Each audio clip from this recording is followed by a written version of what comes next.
Permisi Bu. Waalaikumsalam, silakan masuk Mbak. Ya, Silakan terima duduk. kasih. Dengan Mbak siapa ya? Saya Farah Bu, yang tadi malam janjian sama ibu itu. Oh, yang selalu menghubungi Ibu itu Iya, ya? betul. Oke, baik.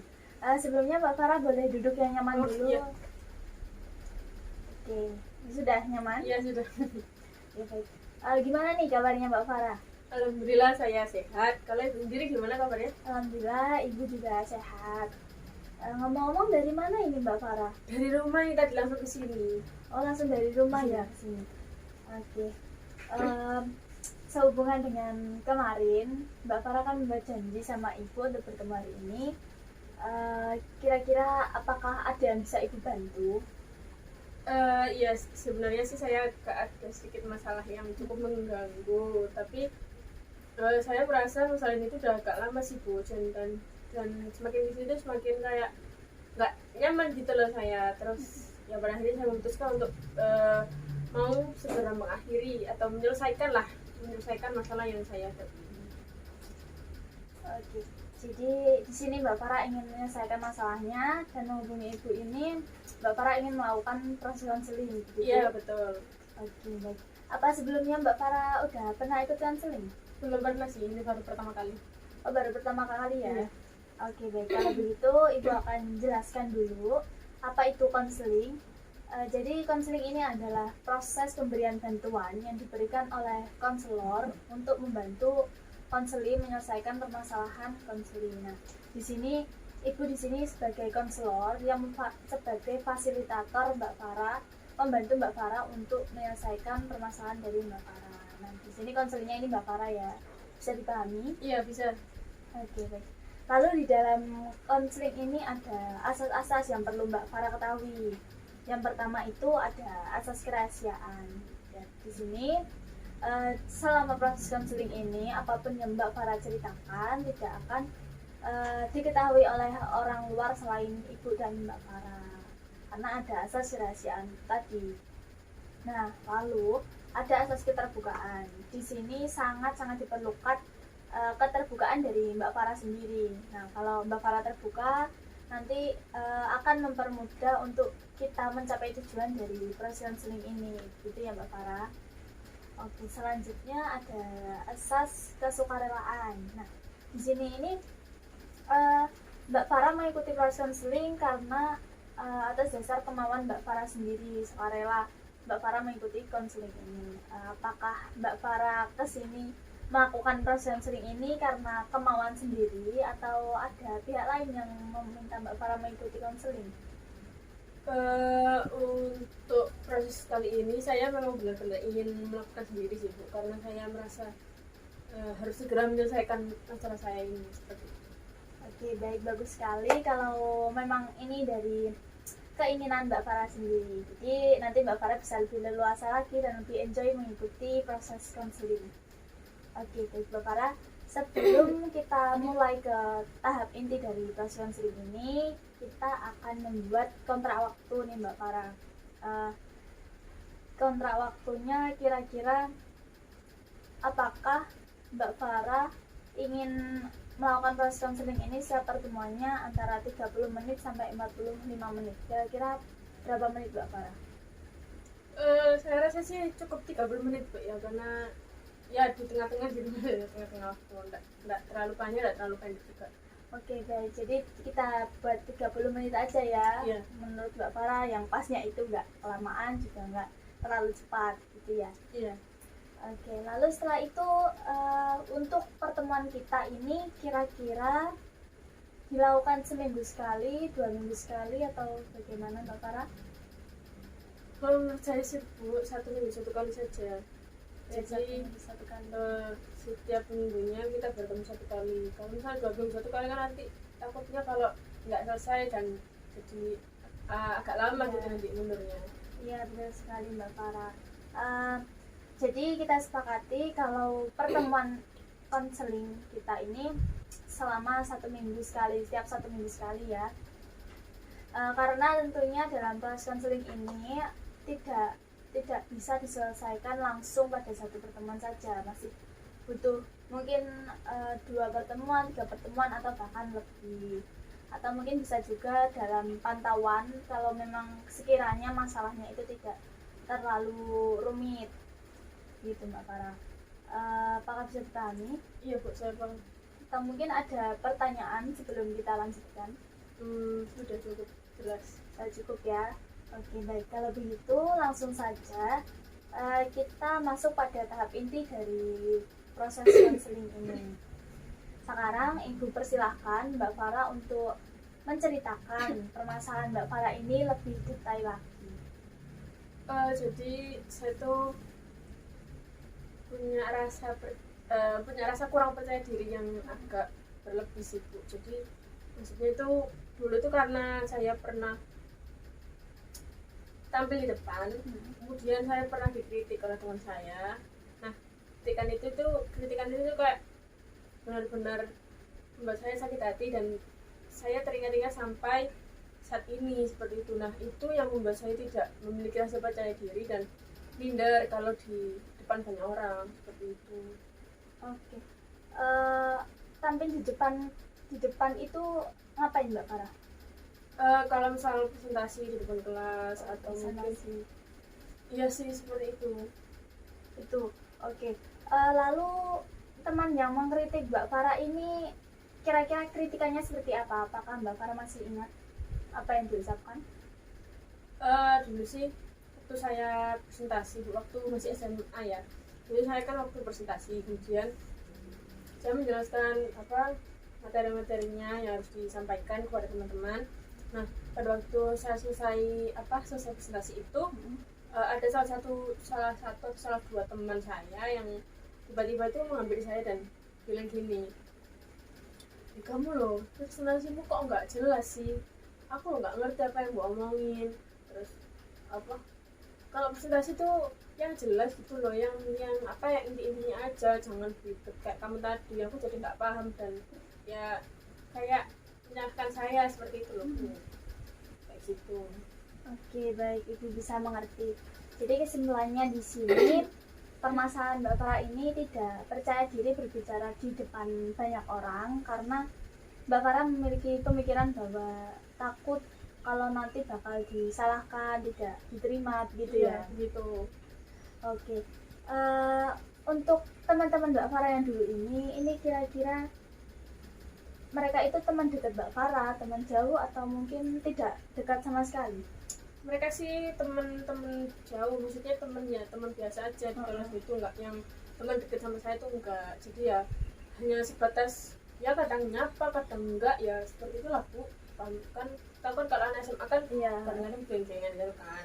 Nah ya itu yang ngerti saya tuh anak di geng lain guys.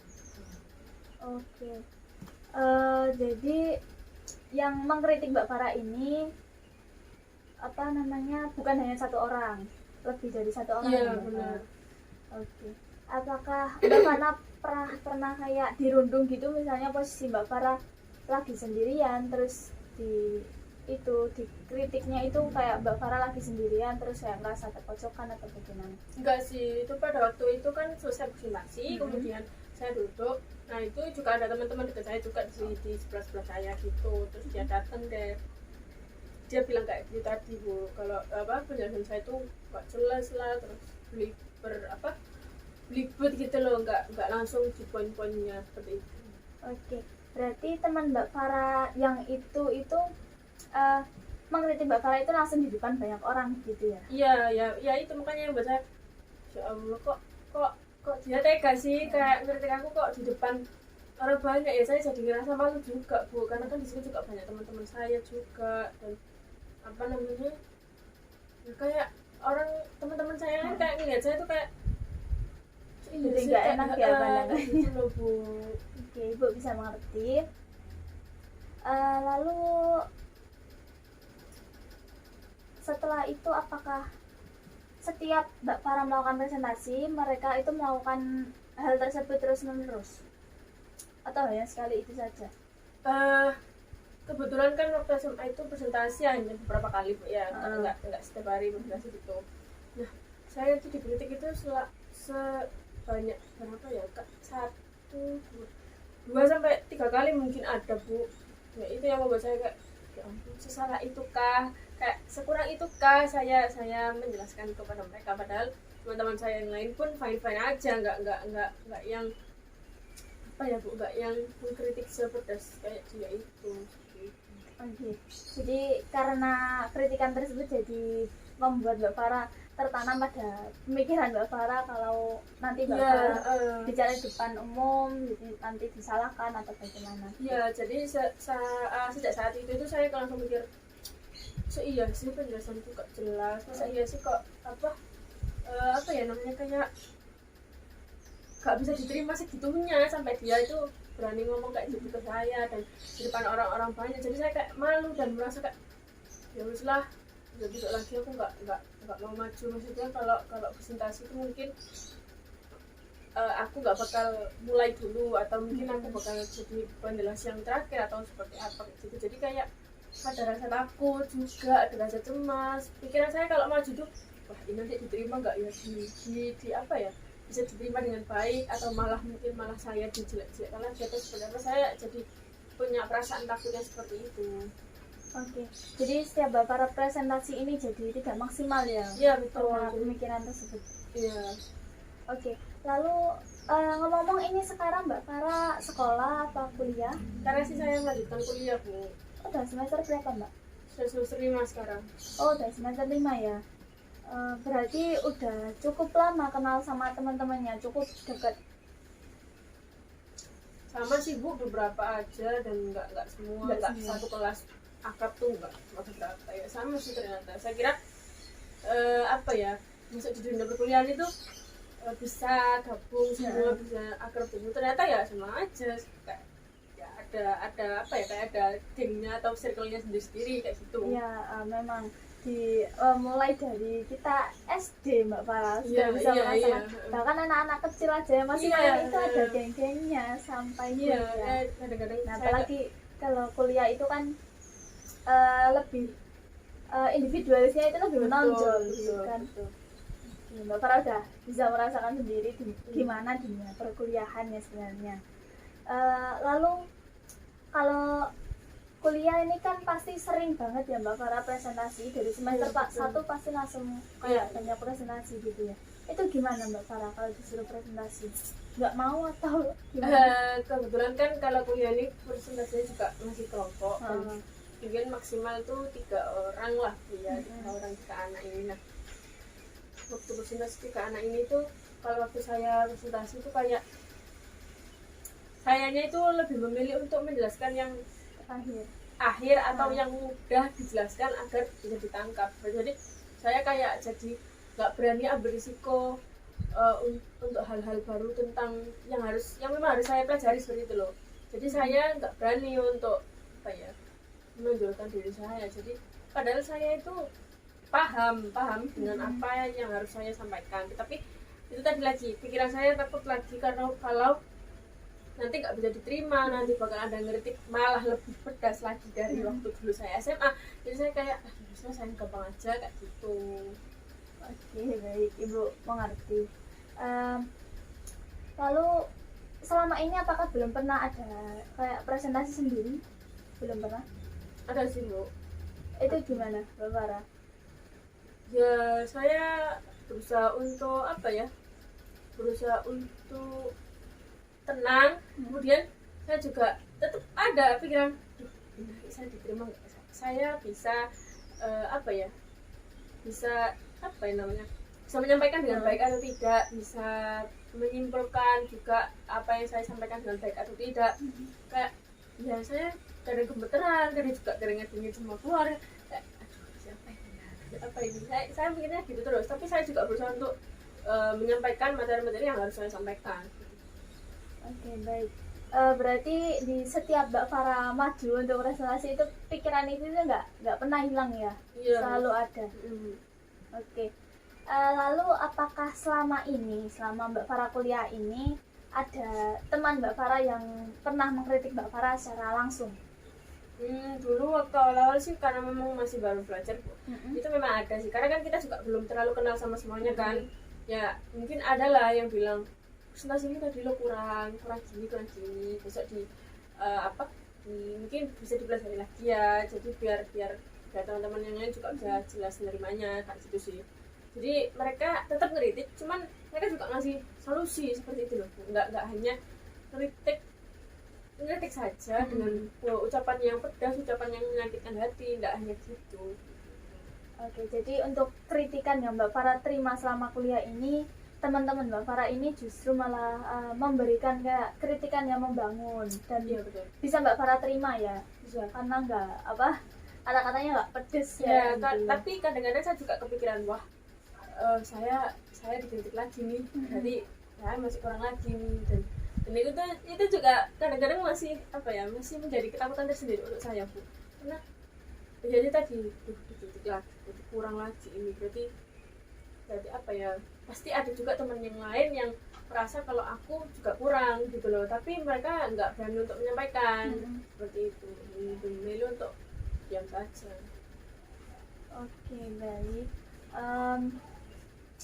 Jadi gini Mbak Farah, di sini tuh Mbak Farah kecemasan yang berlebihannya ini atau ketakutan Mbak Farah yang Mbak Farah pikirkan ini bisa termasuk dalam irrational belief, yaitu keyakinan yang irasional, keyakinan yang tidak logis, jadi nggak masuk akal dan belum tentu kebenarannya seperti itu, seperti yang Mbak Farah pikirkan. Bisa saja teman Mbak Farah yang memberikan kritik yang membangun itu tadi justru ingin membantu Mbak Farah agar Mbak Farah bisa lebih baik lagi, bisa lebih maksimal lagi untuk seterusnya.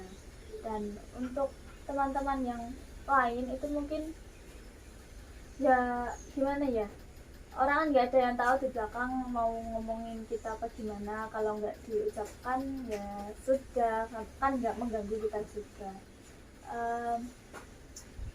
Ibu ingin tanya nih Mbak Farah, apakah kalau ada teman Mbak Farah nih yang mengkritik Mbak Farah, bukan mengkritik, maksudnya kayak membicarakan Mbak Farah dari belakang gitu, Mbak Farah apakah ada yang berkurang dari Mbak Farah? Misalnya mengkritik Mbak Farah di belakang sama teman-teman yang lain gitu, Mbak Farahnya nggak tahu.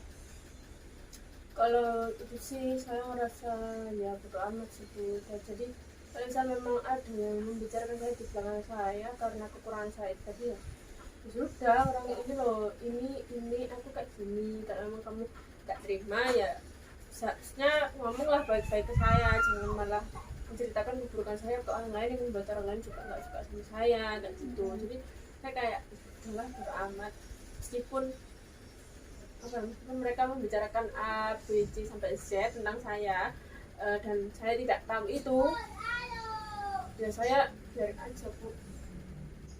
Nah, baik. Sebenarnya di sini Mbak Farah ini ada loh pemikiran yang rasional atau pemikiran yang logis, yang masuk akal dan bisa untuk menggantikan pemikiran irasional Mbak Farah yang tadi. Nah, setiap Mbak Farah berpikiran seperti dulu yang Mbak Farah takut apa yang Mbak Farah sampaikan ini tidak bisa diterima, Mbak Farah bisa mengganti pikiran tersebut dengan yang baru saja Mbak Farah katakan tadi, yaitu Mbak Farah bisa bersikap tidak peduli, ya biarlah mereka berkata apapun, yang penting tidak tidak merugikan Mbak Farah, tidak menyusahkan Mbak Farah, jadi itu bisa dibiarkan saja itu. Apakah Mbak Farah bisa menangkap? Bisa. Jadi saya harus lebih untuk bodo amat, maksudnya untuk ya uslah, kalau memang kamu nggak bisa nerima saya yang kayak gini, ya sudah, saya apa adanya ya seperti ini. Kamu mau mengkritik ya gak apa-apa, saya terima, dan saya akan jadikan itu pelajaran agar saya bisa lebih baik ke depannya lah. Kalau misalnya saya sudah memperbaiki tapi kamu tetap masih ngeritik saya, ya sudah, terserah kamu. Itu sudah itu sudah versi terbaik saya yang saya usahakan untuk bisa menampilkan yang terbaik gitu. Oke, baik Mbak Farah, bagus sekali Mbak Farah sudah tahu apa yang bisa Mbak Farah lakukan untuk kedepannya, yaitu untuk menggantikan pikiran irasional Mbak Farah yang sebelumnya. agar Mbak Farah bisa lebih maksimal lagi ketika sedang berbicara di depan banyak orang, misalnya seperti presentasi atau mungkin nanti ketika Mbak Farah sudah lulus dan apa namanya berkumpul atau masuk dalam masyarakat, dalam dunia masyarakat, jadi Mbak Farah bisa apa namanya positif, apa berpikir positif dan tidak takut atau tegang lagi gitu. Tidak punya rasa cemas kalau apa yang Mbak Farah berikan itu tidak bisa diterima oleh orang-orang gitu. Lalu kesimpulannya di sini ini Mbak Farah sudah bisa atau sudah tahu apa pemikiran rasional Mbak Farah tadi yang harus Mbak Farah ganti dengan pikiran yang rasional. Lalu untuk menguatkan apa namanya pemikiran rasional Mbak Farah yang sudah Mbak Farah temukan tadi, Ibu punya satu teknik konseling.